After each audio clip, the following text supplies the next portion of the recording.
So first of all, car again. 25-mile-an-hour winds, so yeah, we're not dealing with that right now. Also, I promise it was sunny when I started this, but now outside's like super gross. So hopefully it won't rain, but if it does, you'll see it happen. You can check this window, or you can check that window, or you can look back there, and you totally might see rain eventually. Anyways,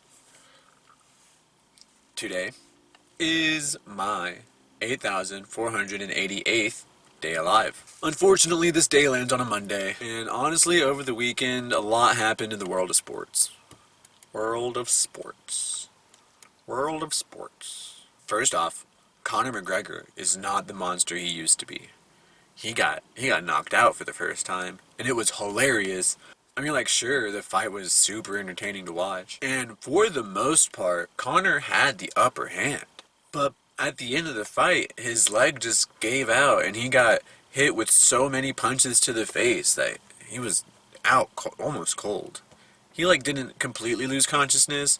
It was just a TKO, technically a knockout, you know? I also don't know if a regular knockout is any different than a technical knockout, because I don't know fighting terms. If there is a takeaway from McGregor's loss, I'd say it's maintenance is key. Everyone thought Conor was going to win, like, really quickly.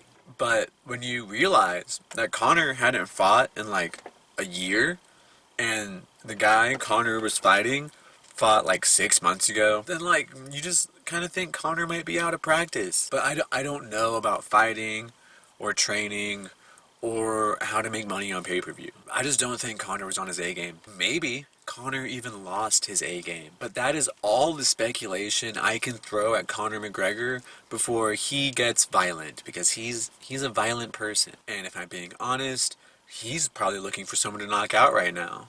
So he might be trying to knock out Jake Paul. Or he might be really way more concerned that Jake's going to knock him out. Either way, I just really hope Jake Paul and Conor McGregor fight. I just think it'd be really fun to watch. That's all I'm saying about fighting. Let's move on to a different sport. Tom Brady and Patrick Mahomes are the starting QBs for Super Bowl 55. Whether or not you watch football, you know what the Super Bowl is. I don't think there's a soul in the United States who remains ignorant of the big game. As a Patriots fan, you even have the Patriots mask to show it. And because Tom Brady totally didn't play for Patriots during Corona, that you know that Patriots are number one in my book. I mean, I don't even want to talk about Cam. I'm really conflicted because on one hand, Tom Brady was the GOAT. He has 6 Super Bowl rings. He is going to his 10th Super Bowl, and he's just amazing. On the other hand, Patrick Mahomes is going to his like second Super Bowl in like 4 years, and he might be the youngest quarterback to ever win back-to-back Super Bowls, which is better than Tom Brady. And Tom Brady already lost the youngest Super Bowl title to Ben Roethlisberger, which hilarious.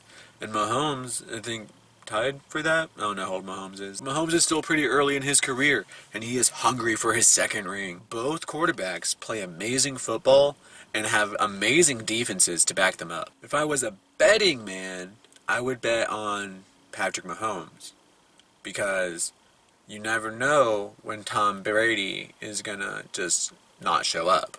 There were a few games this season where Tom Brady just didn't show up. He might throw a few picks, but also but also the Buccaneers defense totally might make Mahomes throw a few picks, and we'll just have to wait and see.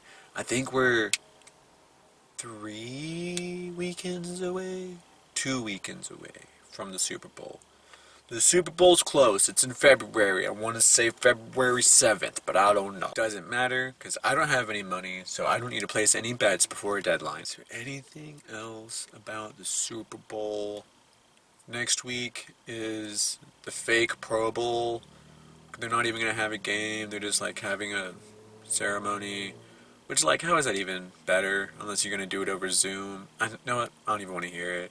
Oh, halftime show. The Weeknd has a new face, and the new face is gonna be singing old Weeknd songs.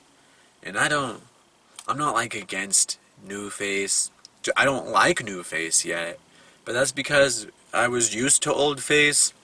That's the thing about plastic surgery, is like it takes a while to get used to new face. How many people do you think took like years to get used to Michael Jackson's new face? Oh, I hate saying new face now. Doesn't matter. The Weeknd, really good artist. But I don't know how distracting the plastic surgery is gonna be. And I think that's all I have to say on the Super Bowl. Maintaining momentum. Let's just go ahead and talk about today. Do you know what today's holiday is? If you Google it, today's holiday is Opposite Day. If you Google National Opposite Day, January 25th comes up. January 25th doesn't come up.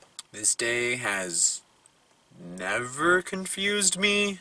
I'm just gonna go ahead and stop that right now. I'm already getting confused and lost. I low-key studied opposites when I took transitions to advanced mathematics. Obviously, a mathematical opposite is very different from like a linguistical opposite, but we had to study basic logic, and logic applies to both numbers and phrases. So like I had to learn that the opposite of A and B is not A or B, if that makes any sense. That they're, because they're both not A or not B, right?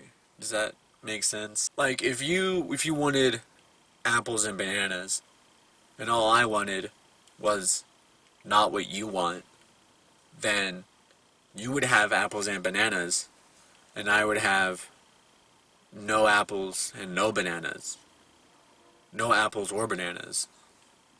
Right? That feels pretty simple, but like way more complicated when you throw different knots in there. You know, you can like string a whole phrase together with just symbols and letters and try to find out what it means. But you don't have to. Let's not even go that way, because that already sounds really confusing. Instead, let's think of some opposites everyone can do today. I'm usually a shower in the morning kind of guy. So I didn't shower this morning, and I'm going to shower tonight. Opposites are easy when it's morning and night. But like, I usually play video games eventually throughout the day. So what's the opposite of playing video games? Maybe like getting fresh air, but the air we have outside isn't fresh. Going for like a walk with your mask on just sounds... No, I'm not doing that. It doesn't even matter, because who even decided today was the opposite day? Can opposite day even exist? Practically, yes. Children celebrate opposite day whenever they want. And so yeah, it totally exists. But if you recognize a national opposite day, isn't it like immediately not opposite day on that day, thus making it just like every other day? Normal days, you wake up and say good morning. Opposite day, you fall asleep or say bad morning. Confusing when you put words in there. Normal day, you grab a bowl and make cereal.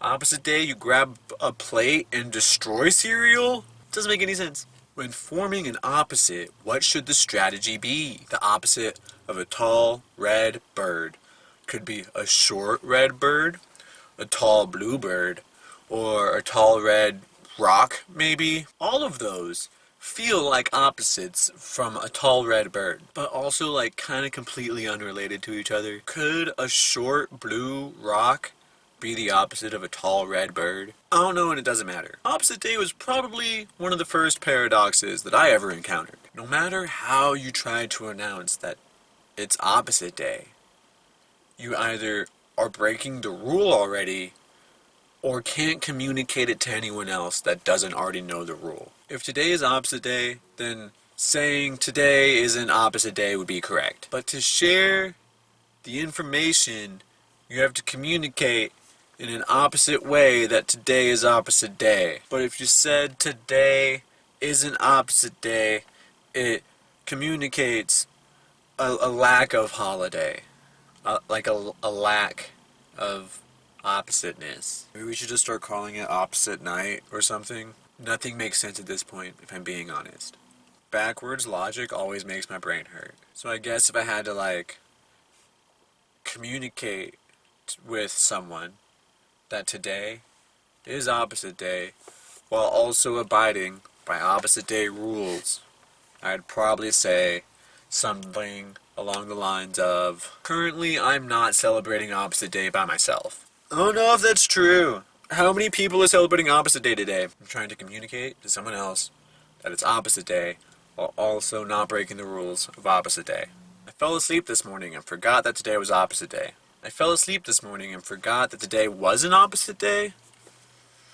I don't know how many negatives to put in there. I'm done. I'm done with opposites. Done with the opposite day stuff. Here's some like forward logic. Do you like what I'm doing? Click that like button. If you don't like what I'm doing, click that dislike button. If you want to say something to me, leave a comment down below. If you want to make sure you see what I do next, you should probably click subscribe. If you want to make sure you see what I do next early, make sure you ring that bell. That's all the YouTube stuff, right? There's another video coming up, because this is the end of this video. So you click on the new video, then I'm going to go edit this video, and then that'll just we'll just go our separate ways. Hopefully your separate way is into my past, and hopefully my separate way is to think of something new. Never mind. That's the end of today's video. Oh, before I leave. Chick-fil-A, Arnold Palmer. So good, delicious, what I ordered. This nice receipt says nugget 8 count. Also what I ordered. What did I eat? 3 chicken strips. Chick-fil-A, you're better than this. Do better. Okay, that's all I got today. That's all I got to say for today. Thanks for watching. See you next time. Bye.